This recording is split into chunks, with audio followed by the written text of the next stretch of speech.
What's up everyone and welcome back to the MMA Insight.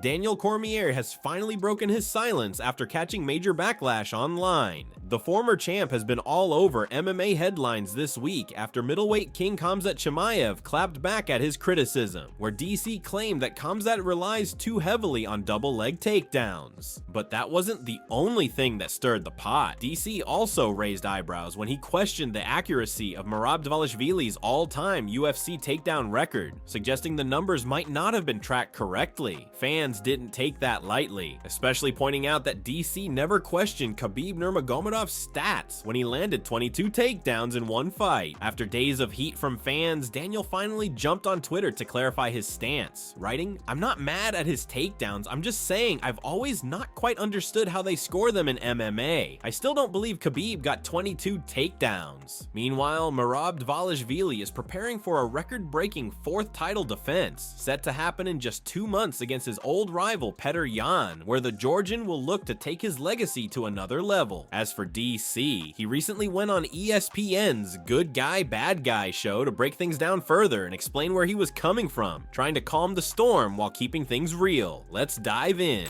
The MMA takedown is a problem. The way that they score MMA takedowns is the problem, Chael. A takedown should be when you go to the mat. A takedown should not be when you get back up and the guy picks you up and just puts you back down. He never lost control. They see, and Chael, I don't know why, and they called me in. They called me in, Chael. They sat me with the people that do the takedowns, and I still walked out of there going, well, it ain't a takedown. It's not a takedown. You're not going to convince me of what it is. They should get us in the room. Let us tell them what a takedown is. And then those numbers won't seem so big. Merab didn't get 20 takedowns. Merab probably got... Reinier de Ridder just shocked the MMA world by quitting on the stool in his title eliminator bout against Brendan Allen, a fight most fans expected him to win comfortably. After a dominant first round, where RDR looked calm and in control, everything suddenly flipped. Allen started out grappling him, found his rhythm, and began overwhelming de Ridder from the top position. By the end of the 3rd round, RDR looked completely gassed out, and that's where it all ended. The exhaustion on his face said everything. He simply couldn't continue. What made this so shocking is that RDR has been through absolute wars before, always showing heart and composure even under fire. But this time, something was different. The gas tank was gone. Allen, meanwhile, celebrated one of the biggest wins of his career and didn't waste a second calling his shot. In his post-fight interview with MMA Junkie, he called out Khamzat Chimaev, vowing to dethrone the middleweight champ if he gets the chance. And if that doesn't happen, Allen said he's down to face Dricus du Plessis, promising that he and his team can hang with anyone, even the division's elite. But that's not all. It gets crazier. With RDR's sudden collapse and Allen's rise, the middleweight division just got flipped upside down again. Let's dive into Allen's full interview next. You know, Chimaev and his grappling and everything, just that fight right now, like stylistically, how do you look at that one with you and him? Yeah, like I said, I speak grappling fluently. I think his wrestling's really good. Obviously, we know his wrestling's really good, but my jiu-jitsu's really good.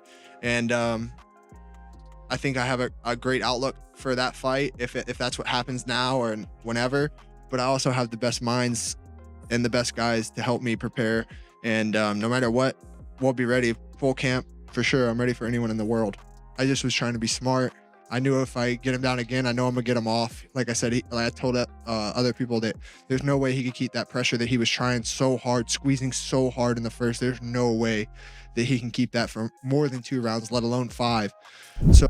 After Reinier de Ridder's disappointing showing against Brendan Allen, the MMA world absolutely exploded, with fans and pundits labeling him a quitter. Even Khamzat Chimaev jumped in on Twitter, calling RDR a BS guy who gave up. De Ridder was supposed to be the guy to challenge Chimaev's dominance at middleweight, but after that performance, all that hype went up in smoke. People online immediately started wondering what Fluffy Hernandez would have done to him had he not pulled out. And then, to make things even worse for RDR, Dana White chimed in during a recent interview, praising Allen's performance, but criticizing de Ridder for falling flat and delivering an underwhelming result. With this win, Brendan Allen breaks into the top 5, and just one more big victory could put him in the title conversation, though that's still a bit down the road. The middleweight division is more stacked than ever, and even with some of the big names stumbling, the road to gold remains brutal. Nasruddin Imavov is likely next in line for the champ, while Sean Strickland and Fluffy Hernandez continue to keep the title picture hot and unpredictable. But that's not all. It gets crazier. With RDR's fall, Allen's rise, and Chimaev firing shots, the entire division just got even more chaotic, and fans can't stop talking about what's coming next. Do you think RDR can bounce back from this loss? Drop your comments below. Now let's dive into the reactions. You absolutely murdered this thing. Fight had the potential, but you got to have two guys ready to go. And I think he looked slow tonight. He got out wrestled. Looked like he had trouble.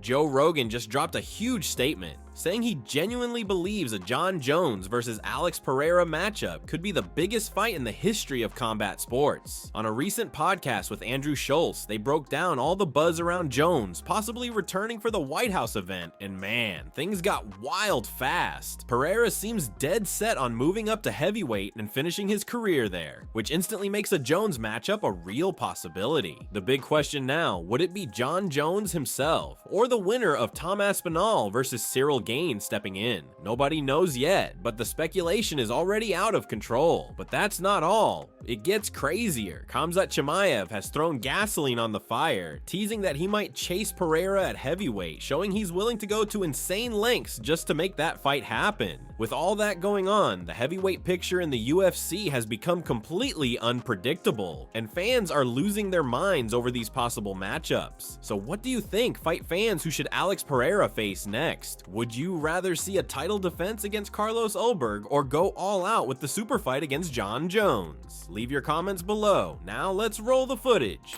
John really thinks he's going to fight Alex Pereira. He's getting ready. Yeah. He's at least getting ready in his mind. Would it be Alex, or you think it would be really? Yeah, so the Tom ship has sailed.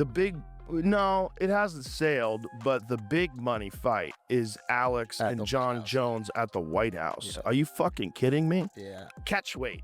Make it 225 fight. You don't have to be for a title. Make it the bad motherfucker upper edition. The Jon Jones Alex Pereira fight would probably be the biggest fight in human history. I mean, that in at the MMA, White House? in MMA, but as a matchup, you got the greatest of all time in Jon Jones, and arguably the most destructive striker that's ever competed. Yeah. No one's like that guy. That all the time. And that's going to wrap it up for the news. Thanks for watching. For daily MMA news and content, subscribe to MMA Analysts and click the bell icon to be notified when we post videos. Here are the 3 top comments from last video. The first one from Chris Breeze 8875. People need to stop talking about the Raja situation already. It's f***ing annoying if he hasn't been locked up. Chances are he isn't. The second one from Robert Jones 9275 says, I'm gonna talk about Conor. Glad he's sober and doing something patriotic. Hope he wins.